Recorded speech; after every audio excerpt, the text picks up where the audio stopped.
there, it's Kevin with RogueDeckBuilder.com, here with a different video. This one was suggested by MTG Headquarters on one of his latest videos about how you can get ahead of the curve right now with learning how to draft Modern Masters 3, or even this website's called draftism.com. Highly suggest checking it out before Wizards shuts it down. I know that Wizards has shut down sites like this in the past. It wasn't one I used to use. It basically did the exact same thing. But anywho, this allows you to kind of get a simulated draft. Of course, it's using artificial intelligence to try to draft against you. And this helps you identify particular strategies in the draft for Modern Masters 3. Again, you can do it with Sealed as well. I think you can actually do other sets to kind of practice drafting. Now, this set is pretty much, it's a knock out of the park so far. Of course, I haven't played it in theory with other players, just, drafting against their bots.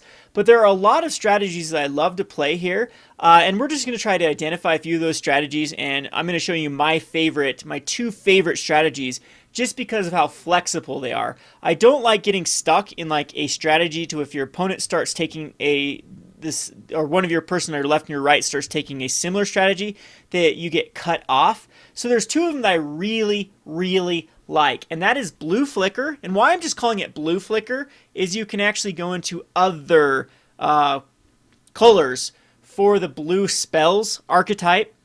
And then the other one, what I like, is red tokens. So of course I got favorite color combination with those two, but those are basically the two focal points of the color strategy that you go. So you want to be picking up either red or blue early on, and then start building around that particular strategy. Because the token-based strategy can go into Jund, it can also go into black-red, and it can go into red-green, it can actually go into red-white very easily, and it can go in any of those color combinations. You can even have like a Jeskai, but red is the key token strategy in my opinion. The other one I like to build is the blue-white flicker, or in this case Blue Flicker, because blue-white's the best way you can build it, but you can actually go into Bant, you can go into Esper, you can go into Jeskai.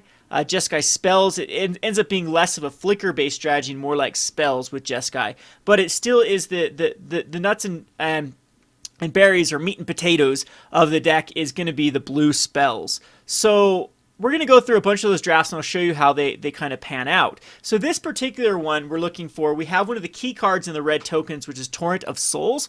Torrent of Souls is a really good finisher as it allows you to give all your creatures +2/+0. It is sorcery speed, so it's a weaker Dynacharge at that. But if you are into the red-black archetype, you can actually return a creature and get +2/+0 to all your creatures. So it's got huge value there. I'm not a huge fan of Unearth just because there's not a lot of self-discard. There's a lot of each player discards, things like that, but I haven't been too impressed with Unearth. Corpse Connoisseur, of course, is a really cool card for that archetype, but it's just something that I don't like to take early. The Falconeth Noble is a very, very powerful card. It works good with black-green aristocrats. It also works with black-red tokens, and of course Jund aristocrat type shells. But I just do not like taking it early either. Recover is just a nice flexible card that can go in anything. Coiling Oracle is awesome for the blue-green flicker, but this isn't a card you don't want to get trapped in early color combinations on first pick. So the Wall of Denial is very, very key to a white-blue flicker / stall, because you're going the distance with this strategy to win, and Wall of Denial is a key card to pick up. Speaking of one of the most key cards in the flicker strategy is going to be the Mist Raven. So this is going to be one of your lockout cards. It's a worse Reflector Mage, but it still is very, very good in this format. And if there wasn't a Cackling Counterpart, I'd probably take the Mist Raven over the Cackling Counterpart. However, the Cackling Counterpart is just gas. It's an instant that can be found with like the Augur of Bolas, which I try to take up very, very highly. It also has the flashback, so you just get a lot of value. It's 2 for 1 here. And I mean, it works very well with even Mist Raven. Instant speed, create a token. Very, very powerful. So it's the most flexible card out of this pack one, pick one, in my opinion. Of course, some other notable cards here is Madcap Skills. Madcap Skills is very good with Burning Tree Emissary. It's another strategy I like to go because it's Burning Tree Emissaries I take pretty highly in the red token strategy. and because it synergizes well with even cards like Mog Flunkies and Madcap Skills. So that would be the other pick. Of course, I don't want to take any of these multicolored cards or a Guildgate right off the bat. So it would definitely, if I were to look at this, it'd be between the Mistwraven and the Cackling Counterpart. What I also like about this is we're cutting our opponent really out of blue right off the bat. They're left with the person on the person on my left and my person 2 down is left between, if they're in blue already, picking into going a certain route, either white, blue, or green, blue, or picking up a Guildgate, because the other one will take the Mistwraven. And so, for example, if they're both into blue, they're going to get cut out very quickly out of blue. Whereas if I'm in red or black, there are tons of options here that are fine in the third, fourth, fifth picks. So I just take the Crackling Counterpart. So right off the bat, of course, this draft isn't going to take into account for money. I would just be like playing this if money wasn't involved. If you see like a Marsh Flats or a Scalding Tarn, of course, you're going to pick those up quick, and then it just screws up everything. But here we have, I'm a huge fan of not being married to your first pick. So Abrupt Decay is strong. It's in the color combination I don't like to go in this set, though, and again, it's multicolored, so I like to be safe with my first picks. I know that they either have they're the most able to splash and go in the most different archetypes. So Opportunity does fit that package. You do need some card draw in the stall strategy, and it's perfect. It can be found with the Augur Bolus. I think and we cut our opponents completely out of blue if we take the Opportunity. Now, this might be a signal that blue is being taken, other than only one card is being taken. This just seems to be a very, very heavy multicolored pack.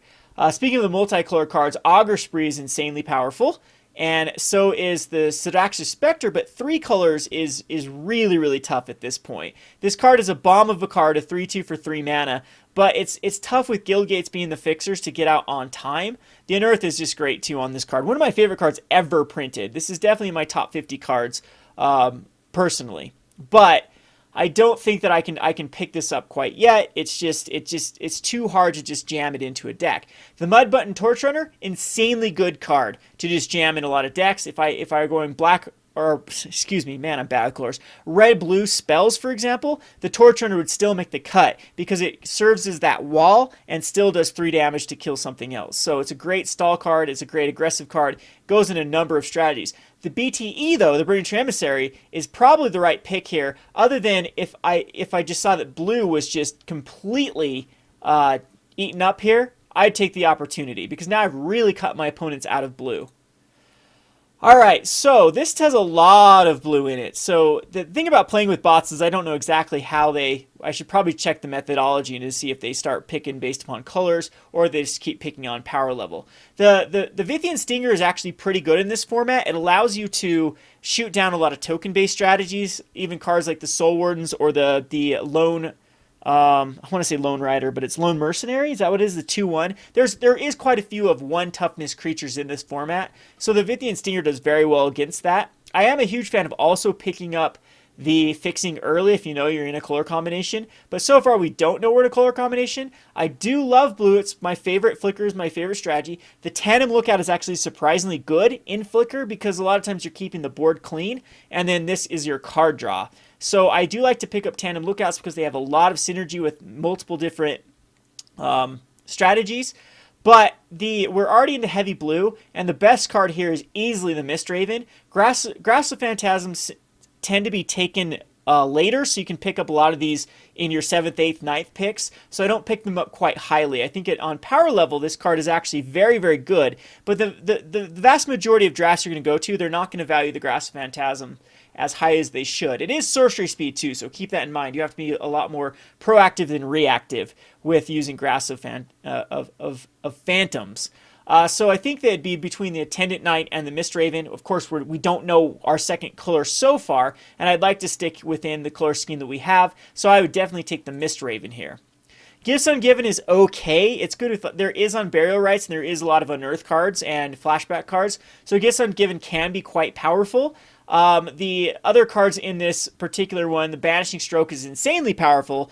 6 mana, if you're in a stall-based strategy, which we are, is going to go the distance, so I do like this card a lot. Soul Ransom is insanely powerful. Don't be afraid of this card. It's like, oh, but it's a gain control of a creature that they can actually get their creature back. So at the cost of discarding 2 cards and then you drawing 2 cards, that is a huge swing if they want their card back. So Soul Ransom is very, very good. The Gift of Orzhova is something that can just be shoved in the Flicker strategy because it does allow you to give a creature flying and lifelink, which this card can single-handedly take over the games if you can, control the board. Ranger's always good. It's a nice filler slot. Giant Baiting is very good in the token strategy. We'll talk about that some other time. Scourge Devil is a very key card for that token strategy. I like picking up both the Dynacharge and Scourge Devil. Ghostly Flicker goes perfect in our strategy, but they tend to you tend to be able to get them late. So I think at this point, Gifts Ungiven probably is a good pick here, and so is Soul Ransom. Because if you're into the just blue-white, a lot of times it's not hard to splash into Soul Ransom, and then it's the perfect card for this particular. Because you really have to only worry about bombs when you go with this strategy. You're going to be able to clog up the board and just take care of everyday cards, and so Soul Ransom is the perfect answer to bombs. But in this case, I think Gifts Ungiven is the most flexible card and has the most potential out of the deck that we've started to draft. So Ghostly Flicker would be a close second. So Gifts Ungiven is something I'd take.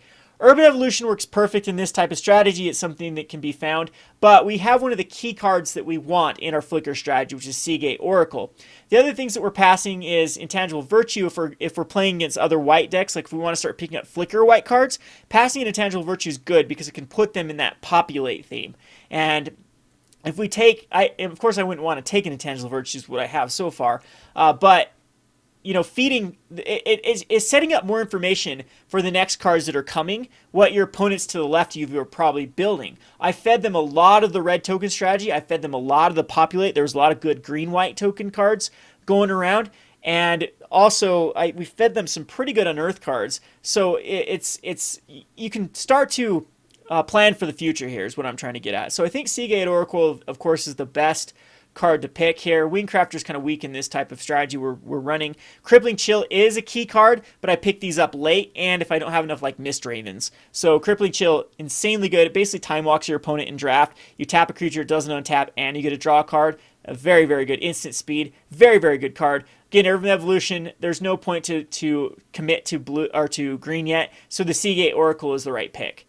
Spell Pierce is actually insanely powerful. I like it in a reactive deck like this. The Sensor Splicer, of course, is a nice card to pick up in a Flicker strategy. Sensor Splicer is the only real option I have. Because did they make Wing Splicer? I can't remember if they did or not in this set. But the Sensor Splicer puts out a 3/3 golem. It's something you can flicker. It could be your finisher.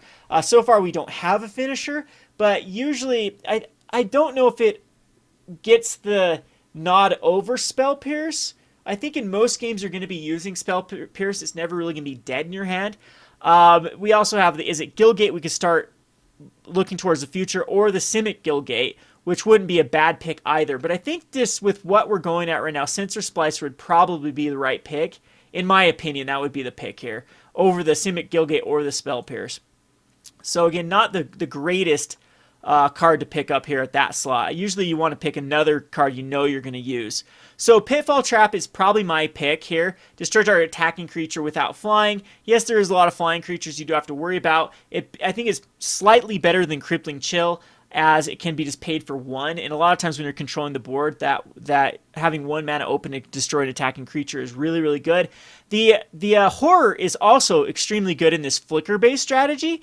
However, going into black, I don't want to commit too early here. Pit Keeper can also be good in a Flicker strategy. Grixis Slave Driver also can work, but it's just a much inferior Sensor Splicer at that point.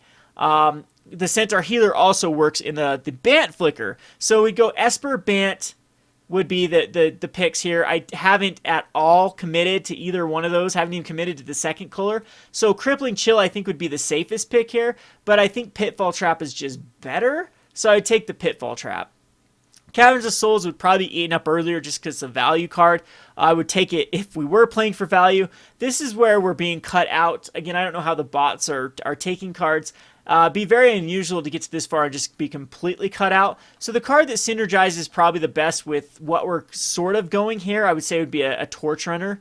So I don't think we'd be like naming Wizard. I don't think there'd be enough for Caverns of Souls to be viable here. I mean, there is sometimes you get enough Wizards out of different colors that it'd be viable. But yeah, the Torch Runner would just be the better pick here. So I'd take a Torch Runner. So here, the Wall of Denial is definitely the pick. It came back. We know the cards that came back. Coiling Oracle is great in the Flicker-based strategy as well. However, we haven't even picked up a Flicker card yet. The Guildgate could help us set up 4 green-based strategies, but I think the Wall of Denial is perfect for what we're doing. All right, so we've seen all of these cards. We have another Torch Runner that we could just go into red. I don't want to, but it might just be the best case scenario. Another Burning Tree Emissary, of course, is still here, so we take the Torch Runner.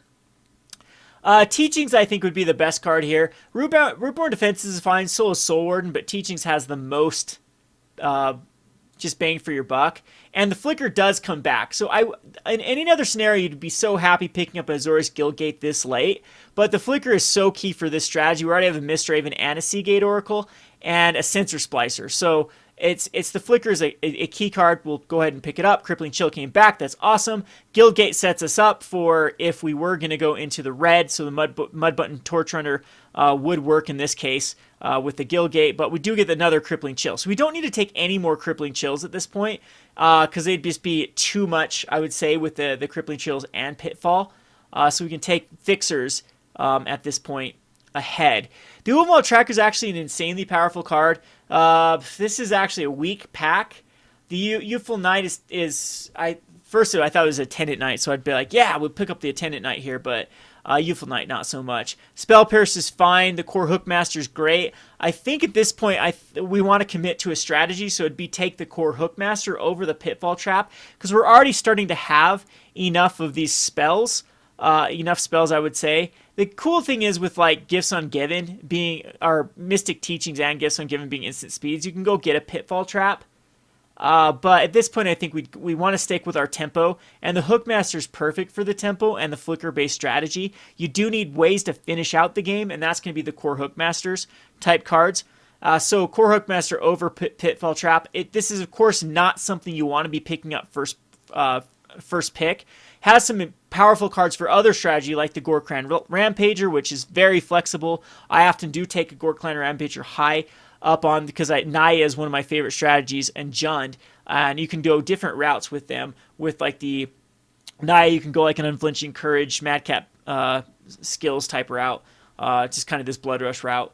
But yeah, so very, very disappointing pack, but the Hookmaster is probably the right pick. So here, of course, Marsh Flats I'd take for money purposes. Arcane Sanctum works beautifully in our strategy at this point for both the Mystic Teachings and didn't we have another black card? Oh, if we can get some more Soul Ransoms coming back.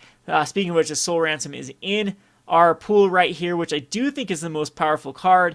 I do want to go to black just because, again, it has the most synergy. Coward Fear is a great anti-card to the token strategy. Sunhome Guildmage, though, is an insanely good stall card because you start to breed out of control with the Sunhome Guildmage, the secondary ability. So here I just think that Soul Ransom or Deputy of Acquittals. Deputy of Acquittals is really good because you can bounce back the Seagate Oracles, Mistraven type cards, but usually these you can pick up way late. It would not surprise me in a real draft if this came back and we were able to get it on the next time this pack goes around. So Arcane Sanctum is probably the right pick here actually to fix. But I would say Soul Ransom. I do need a Soul Ransom type card.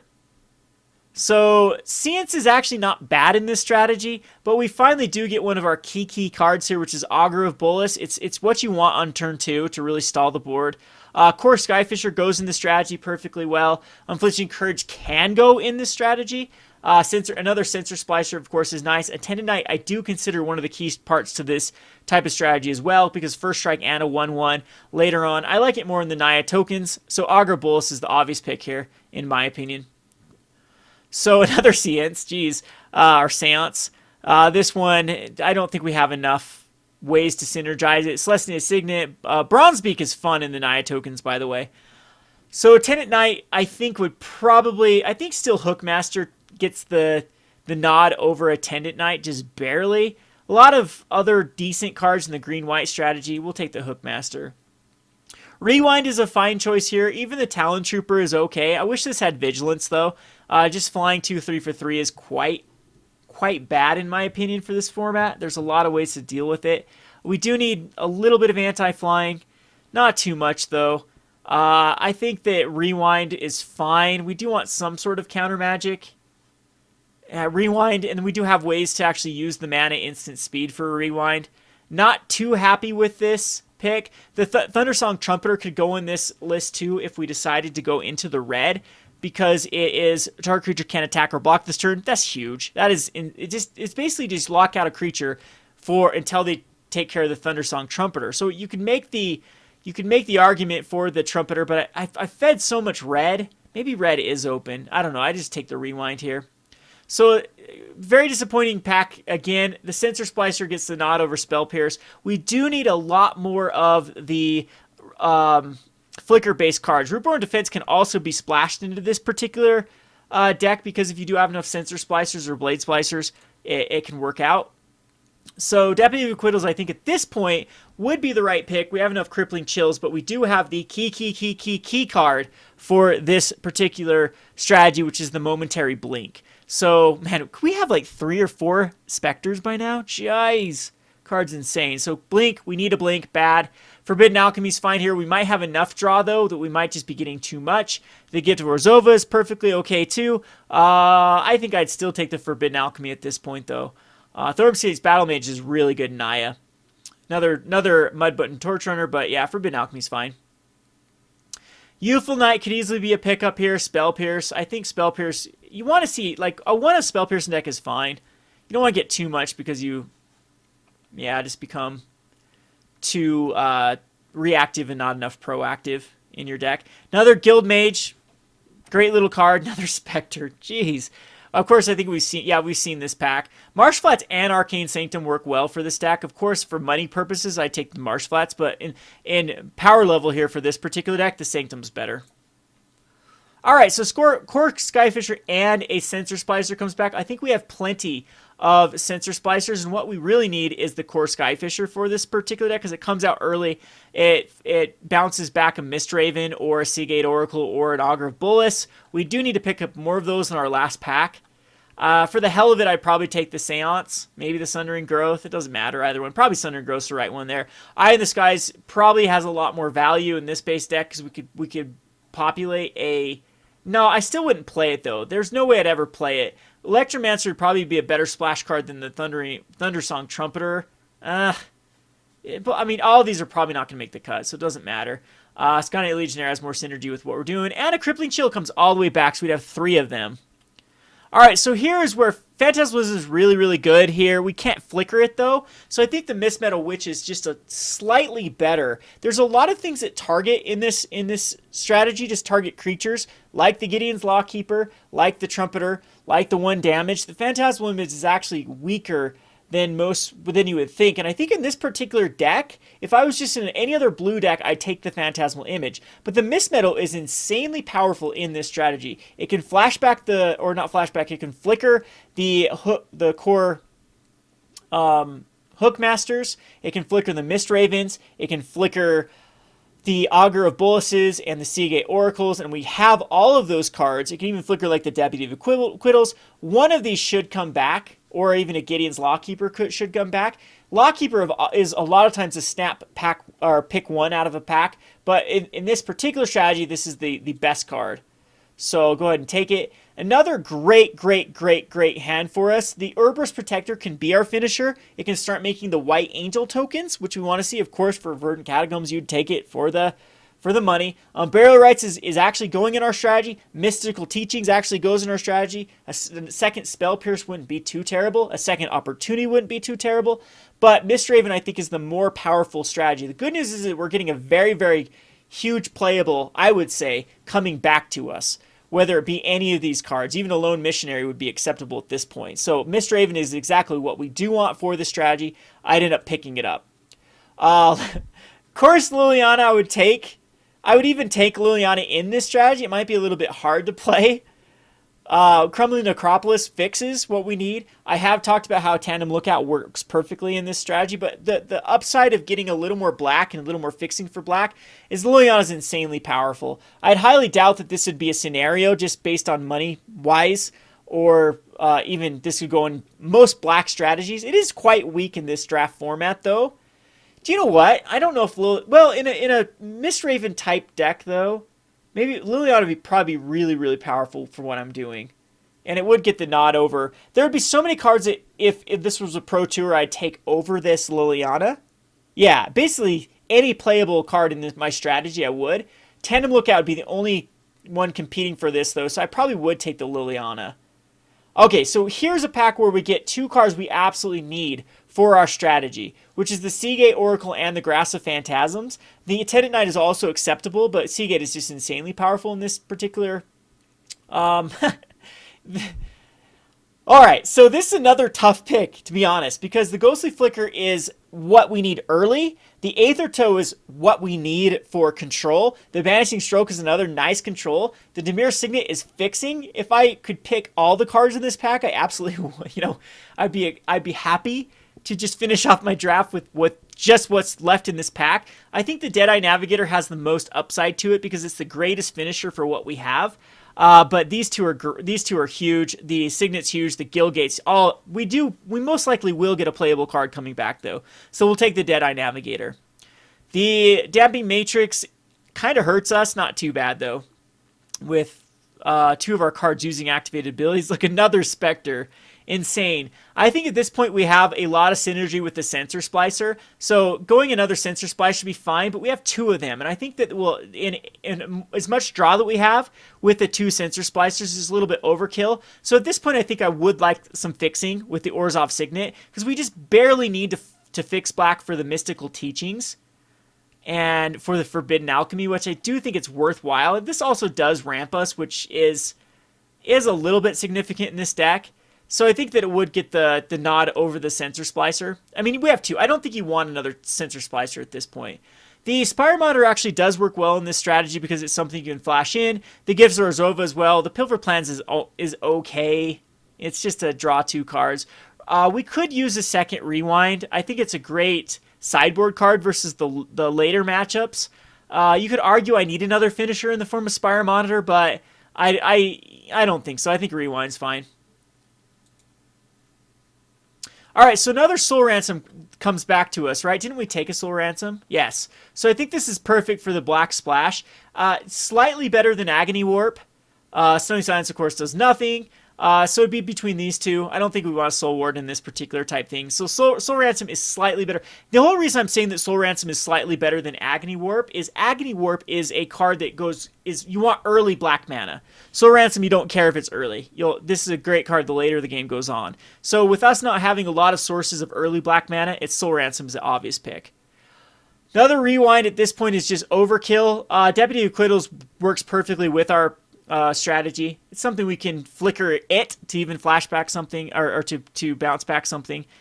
So Deputy Acquittals is fine. Mystical Teaching on Burial Rite, Lone Missionary, all of these are great. I think that the Burial Rites is probably a little better than Mystical Teachings. Because with the Unburial Rites we can get back key cards that they've may have taken care of. And if you have to Unburial Rites even a weaker creature, it's acceptable. So yeah, it actually does work with the didn't we get what's the blue card? The Gifts Ungiven? Nothing that we really want to. Yeah, so yeah, we have that synergy. If we don't really have anything we want to, Unburial Rites back anything like crazy good. I just take the Crumbling Necropolis. A lot of people overlook this. They're like, I'm not in Grixis. Well, we're in Dimir, so Crumbling Necropolis is great. Grass of Phantasm is what we need. I don't think we need the Morai, or however you pronounce this. Morai. Grass of Phantasm is perfect for this deck. And here we go. We get the Ghostly Flicker back. Perfect. And the Hatchling could be a nice little sideboard card. And the Gift of Orzhova could be also a sideboard card. So how we'd want to do here is, now we'd want as many... This ended up being a pretty good pool, except we didn't get any good amounts of Augur Boluses. We got enough Seagates to make it worthwhile. So I would play the Deadeye Navigator. I'd hold off on the Liliana quite yet. Orzhov Signet's going to go in here. Unbarrel Rights is going to go in here. Opportunity, Necropolis, Arcane Sanctum. The Mist Raven is going to go in here. Both of them. Both the Soul Ransoms would go in here. The Hookmasters would go in here. Seagate Oracles, absolutely. I think Skyfisher does have some merit in this deck. Pitfall. We're going to have over enough cards to make this worthwhile to make us cut. So Wall of Denial, I think, can be safely just a sideboard card. I don't think I'd put it in the main. Gifts Ungiven is fine. The Augur Bolus is great. Spell Pierce, I think, could actually just go sideboard. Rewinds could go sideboard. I don't know if we'd need them in the main. Mystical Teachings, probably one. I'm not sure. Mystical Teachings can go get a Spell Pierce. Yeah, for now we'll put him in. We'll probably need to cut something. So Crippling Chills are great. As a 3 of, that might just be too heavy. And then the Ghostly Flickers, of course, will go in. So what are we at? Grasp Phantasm also needs to go in. So we are at 36 with only lands of being the Crumbling Necropolis and the Arcane Sanctum. So, of course, with this land, you'd want probably 16 to 17 lands. I think we can get away with 16 with the Orzhov Guild, with the Orzhov Signet. So we do require a ton of cuts. So I think that Crippling Chill is competing space with a lot of the cards that we are already using. Spell Pierce, I probably Spell Pierce. Spell Pierce in most scenarios I probably would want to run. Rewind, I think we can just cut it. I'd bring it versus slower decks, but against the faster decks, we probably don't want it in. The Pitfall Trap could also be cut and just bring it in versus more aggressive strategies.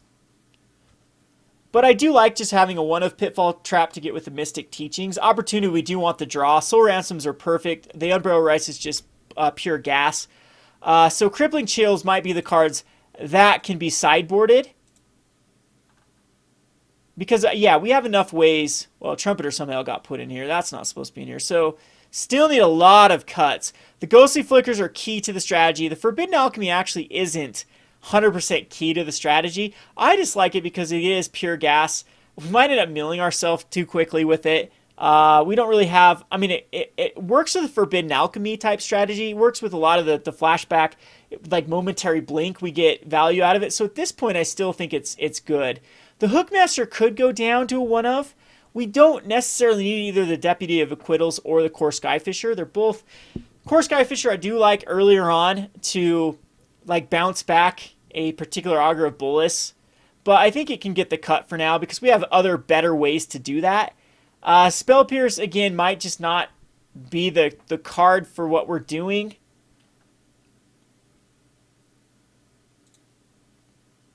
This leaves us to 28. This leaves us 12 lands, 14. So it's still 2 more cards that I would cut. Opportunity, in all honesty, does not have to be in here. It's a powerful... Well, yeah, I think that we do want 1 opportunity. The thing is we have a lot of card draw, and card draw through tempo. So I think we probably could just cut either both Hookmasters or 1 of the Hookmasters, because it does sort of... Deputy Acquittal flashing back... I think we got enough flicker-based things with the 2 Ghostly Flickers and the 1 Momentary Blink for the Deputy of Acquittal. So I think this would be the list I run. So just 1 Swamp, because we have 1, 2, 3 ways to get swamps. And we don't even need a swamp on any, just the Soul Ransom. So actually maybe 2 swamps, because the Soul Ransom is a key card in this deck. So there's 2 swamps. Probably the majority being islands.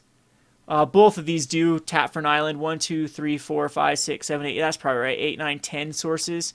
10 sources of blue. And then their other remaining 4 could be the plains. We might need to go up a little because the Orzhov Signet goes for the plains. But we don't have a lot that actually uses the white. I think this would be the list that I'd run. And I'd be happy with this list. It does what it wants to be doing. So we're a tempo-based strategy with 2 Soul Ransoms as our finisher. Unbarrel Rights can get back. There's probably not a lot to do with Unbarrel Rights. You could make the argument for cutting Unbarrel Rights. I just like the synergy that it does have with the Mystical Teachings. Or, excuse me, the Gifts Ungiven. So I'd probably keep it in for that reason. The Pitfall Trap actually could go out for another like Hookmaster, Deputy Quiddles, or something. We could even bring in Liliana as a finisher. I'm not sold on Liliana being the best card in this deck, but yeah, I'd be very very happy with this particular deck. So probably tomorrow I'll do this again, and we'll try to see what a Naya. I'll let the drafter actually simulate it and see how well it would go. But I want to show you Naya tokens or Jund tokens or just the red-green tokens. There was a simulation I did that had 4 Burning Emissaries and 4 Dragon Fodders, and then 2 Dyna Charges. And it was just insane. I mean, you're looking at scenarios where you're killing on turn 4 very, very consistently, going BTE into Dragon Fodder into Dyna Charge turn 3, for example, and you're hitting for 4, 8, and then so you're hitting for 14 on turn 4, and whatever residual damage you'd have through other burn and other things. So yeah, this is going to be, it looks to be like this is going to be a very interactive draft. They do have a lot of ways to deal with other people's strategies. I guess this one's weakness, the reason why this is my favorite strategy at the moment, it doesn't really have a huge weakness. Tokens might be pretty weak. Might be this particular strategy's weakness. Yeah, I think tokens might, but I mean, even Augur of Bolas and Mist Ravens are decent. They clog the board quite well. You have Lone Riders and stuff you can put in the... A lot of times I've gone into Bant and you have like the Centaur Healers that are great. There's a lot of cards that are just great. They can be anti-strategies of those strategies. But yeah, I'd be very, very happy picking this up as a draft. So again, check back tomorrow. We'll try to do another one of these. I highly suggest going and finding Draftism. I'll put a link in the description below to find this and start practicing your own drafts. This seems to be a very, very fun format. Let's hope the print run is higher than anticipated. I still have reports of people being able to get more from their distributors. I can't. I've called my distributor and they said, no, we're out. But who knows? Maybe they're just playing hardball with me because, again, we're the low end of the totem pole. I haven't checked with my other distributor. We might still be able to order. I think I still have a few boxes of Modern Masters up on Rogue Deck Builder. I had a few people cancel their orders, so it put a few back in stock. So if you're interested, we do have them up at competitive eBay prices. So yeah, just check out roguedeckbuilder.com/store. And if you're still interested in a Modern Master booster box. So yep, check back tomorrow. Have Market Monday, and then we'll do another one of these. Kevin with roguedeckbuilder.com. Thanks for watching.